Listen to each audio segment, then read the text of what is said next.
remember the boring old Pokemon trading cards we used to have as kids? Yeah! Man! Well, not anymore. We have new Ninja Bros trading cards. And you can get Peter, Paul, Patrick, and Philip.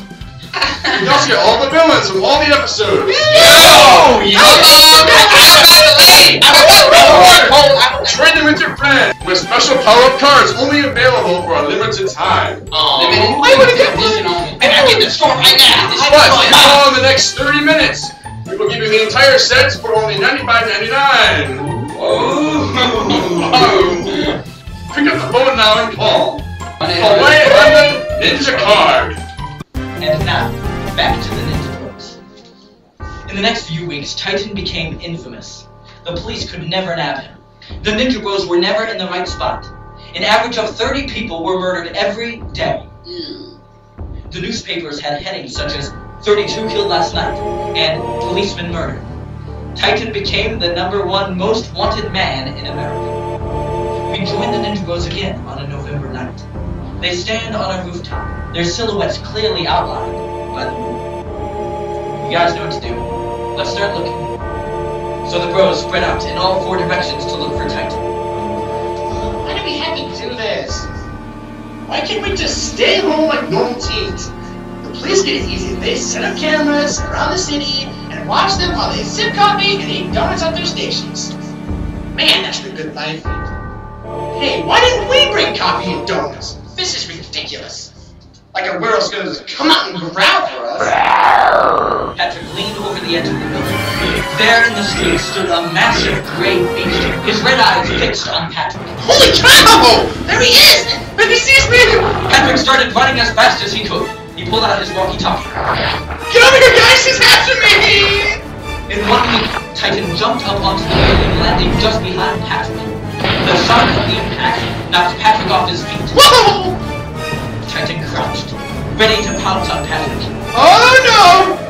Suddenly, Peter slammed into Titan's side with his toe, but he bounced right off. It's like hitting a brick wall. Pat, we need a distraction. Why am I always a distraction? Go! Is you paying for this? Over here, Mr. Werewolf. Hello! Titan moved towards Patrick's foot. He held up his claws and glared his fangs. Paul quietly went behind Titan and grabbed the belt, but Titan quickly turned around and slashed Paul across the chest. Retreat, guys! We must retreat! So they all ran. Titan just snarled and let them go. Yes, what's impossible to decide this? I wanted to do this all along. How can we stop this monster? Whoa, that thing is wicked buff. The next morning, the headlines were even more shocking. The Daily Flea said on the front page, 47 killed last night. However, the other bros saw that Paul had that look. He knew. They asked him how. The newspaper says the paw prints were on opposite sides of the city. How could Titan have killed on both sides of the city without leaving tracks between them? Maybe he jumped into a plane? No, he obviously just floated over there. Seriously, guys. Come on. You guys are idiots. Oh, Paul. Now, Paul, what are you getting at? There was a full moon last night. Does that answer your question? You mean? You'll find out tonight. We're going after him again. But Paul, you've got a serious chest wound. You're in no condition to fight. I'm going. We must stop this mass murderer. Even if you go, how are we supposed to find him? He could be anywhere in the city. I know how to solve that too. That night at the New York City North Police Station, a policeman was supposed to be watching the city cameras in his office, but he was asleep. A box of donuts sat on his desk, open. Patrick snuck in through the air vent on the ceiling. Finally, a job that pays off. Delicious. And jelly-filled too. Patrick looked at the many screens. There on the middle screen was a hulking gray figure. He was on a bridge. There he is. The New York City Queens Bridge. A great bridge. But tonight it will be a fighting arena. Titan stood at the very top of the bridge.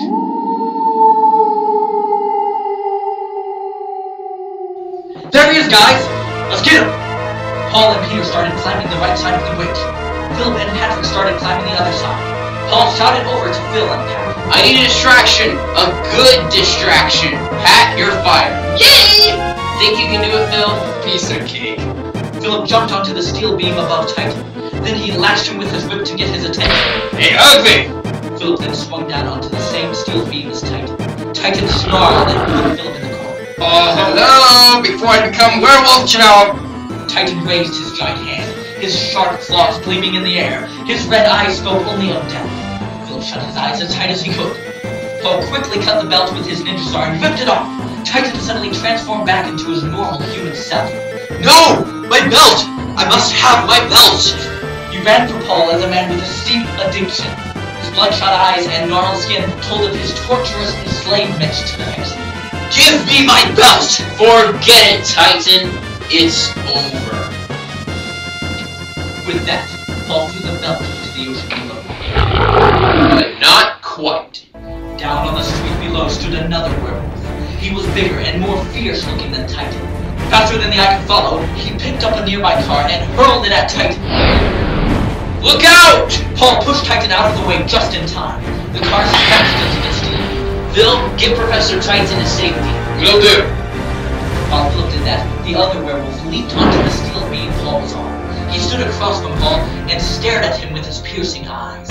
A strange symbol was on the wolf's stomach. That's the Loop Guru symbol. It's just you and me, Joe. And I'm ready for you. Paul pulled out the silver butcher knife. The two ran towards each other. Paul swung at him, but he jumped over the attack quicker than a blink of an eye. What? I've never seen anything move so fast. The creature now stood behind Paul. He started to bring his giant claws around him. Sensing this, Paul turned around and slid right under the monster's legs. Now's my chance. I have to do it now. Paul only took a second to aim. Keeping a steady hand, he launched the silver knife at the werewolf, but he underestimated the great speed of the monster. He simply moved out of the way, and the knife fell to the street below. No! He moves so fast! The werewolf put up his claws, preparing to pounce on Paul. Great. Now what do I do? Hey, that's it. Once again, Paul slid under the monster's hairy legs and quickly turned around, jabbing the wolf's back with the ninja star. The creature stood erect in shock. Then, he fell forward off of the bridge and into the ocean. It's over. Titan, that was your lab assistant, Joe, wasn't it? It couldn't have been. I killed him the first night. Did you? Here's my hypothesis. You thought you killed him the first night, but as a wolf, you lose all human thought and emotion. So then Joe turned into a Loop Guru because the moonlight powered the symbol on his stomach and transformed him. It ends with both of you going separate ways. However, when you change back, you don't remember you even fought Joe. All you remember is right before you transform. You're probably right. The belt controlled me. I had to kill every night. It gave me life. I was invincible. I never stole a cent. I originally wanted to use the power to steal, but as a wolf, nothing was more precious to me than blood. I sought it, killed for it. I was a monster. And you're going to pay for it. We're handing you over to the police. Now, Paul, what happened up there? We saw the knife fall. I seemed out of luck when I missed him with the knife. Then I remembered that Master Ja said that my ninja stars were solid silver. That did the trick. Thus it ends. Titan immediately went to court and was executed within a week. The news was big. New Yorkers can now rest in peace. Be joyful again. Now you don't have to fear venturing out at night. Of course, who knows how many horror movies about this will be made. This was all just a big joke. I never even saw this monster. Can't you recognize a hoax when there's one? As for the Ninja Bros, they got a lot more sleep. What took you boys so long to get up? It's 3 in the afternoon. We're going back to bed in an hour. However, no one ever found out about Joe, the second werewolf. After a few months, everyone had forgotten the whole thing, even the Ninja Bros. Life moved on as normal. It was once again a happy time. But the Ninja Bros wouldn't get too much rest before their next adventure. This show made possible by Paul Robinson Productions. Written, produced, and directed by Paul Robinson. The Ninja Bros theme composed by Paul Robinson. Based on the Ninja Bros comic book. Thank you for listening.